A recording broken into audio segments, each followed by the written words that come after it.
What's up, gang? You are now tuned in to an episode of Bragg Presents How the Eastside Stole Christmas. And of course, you guessed it, I'm Big Rae. Today we got JonGenius here today. What's the deal, gang? How you feeling today? Feel good. I'm glad you feel good. So, let's talk about you.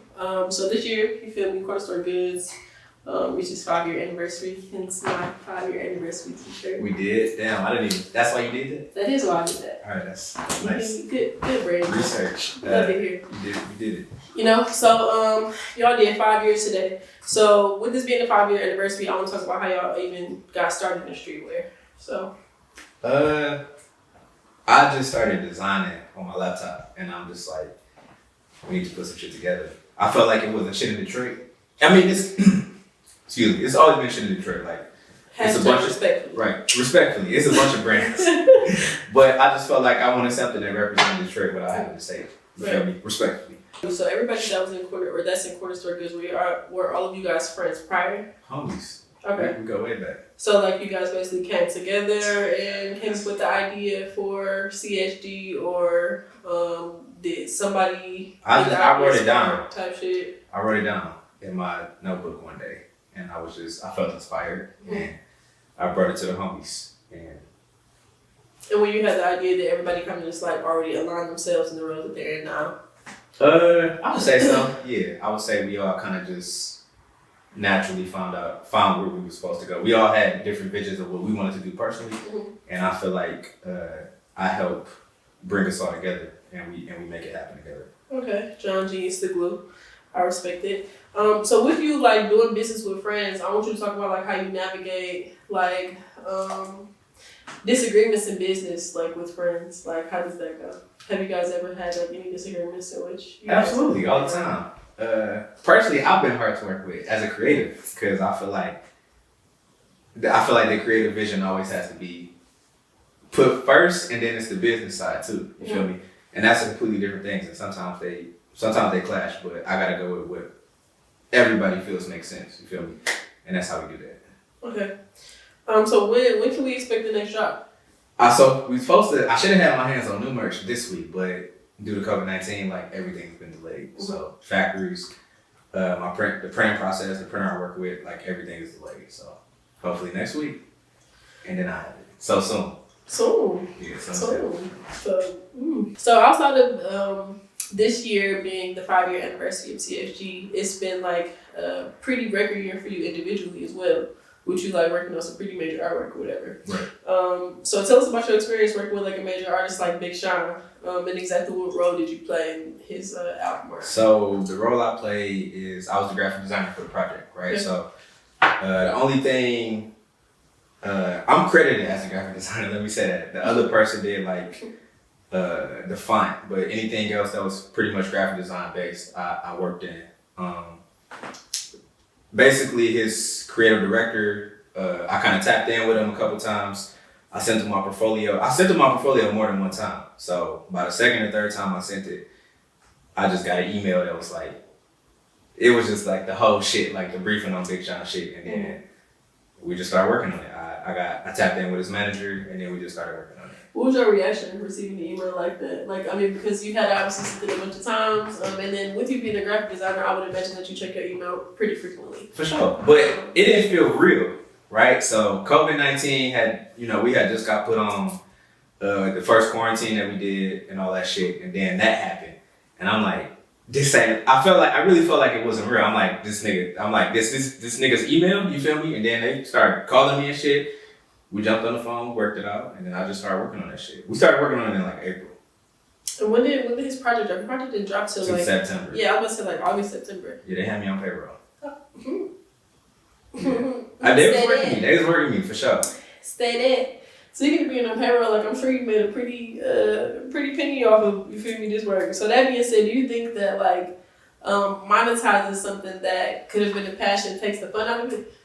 Like, sometimes that's if you don't want to do what you're doing. I wanted to do what we was doing the whole project. So even when it was like tough, I guess, or when deadlines, because they'll like hit you up like, we need something today, right? Or like can you do it in 2 hours type swag. And I don't know.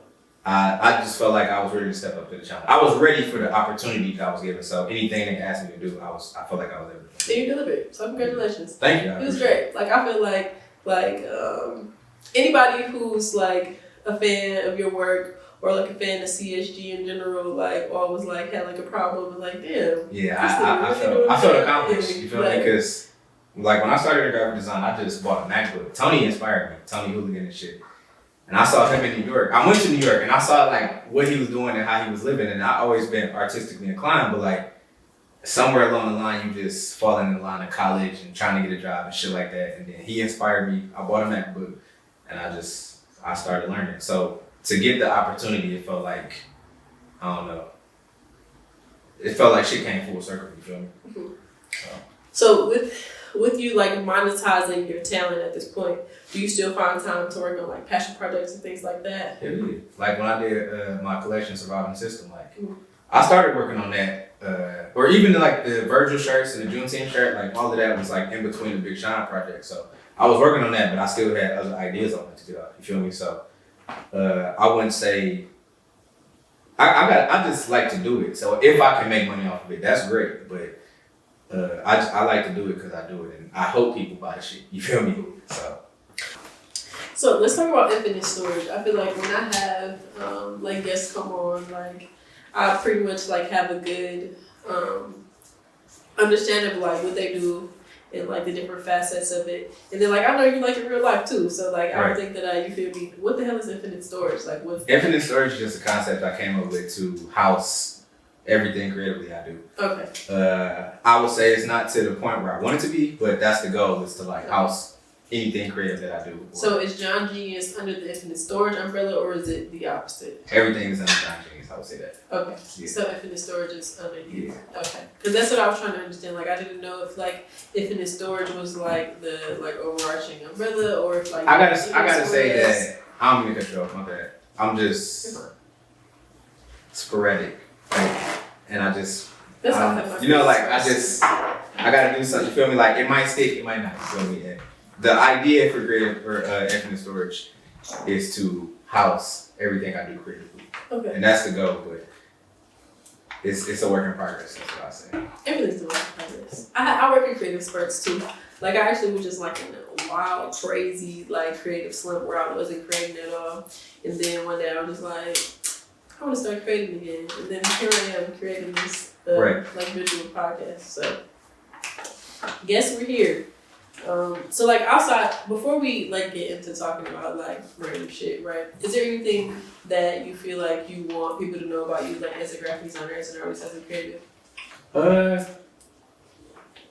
Not in particular. I feel like my work speaks for itself. I put out ideas that I feel like are close to my heart and that I want to relate to people. Like that's always my goal with streetwear.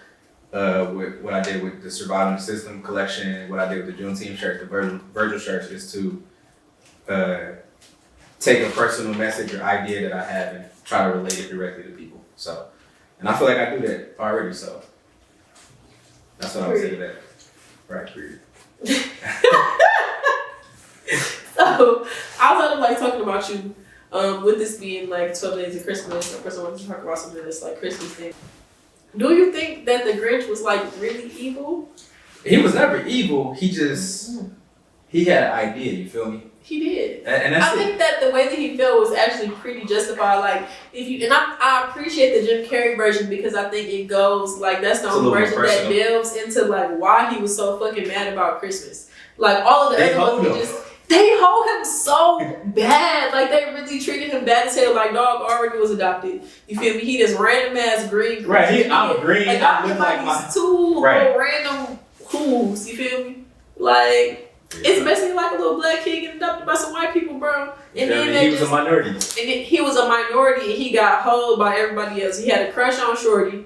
You feel me? And everybody else was just making it fucked up for him. Like, he tried to make her a nice little Christmas gift. They hold him. They told him he need to shave. He shaved, fucked himself up, came back to school. Niggas holding him because he shaved. Like, he really could not win, bro. Did you see that tweet about how he got his dog?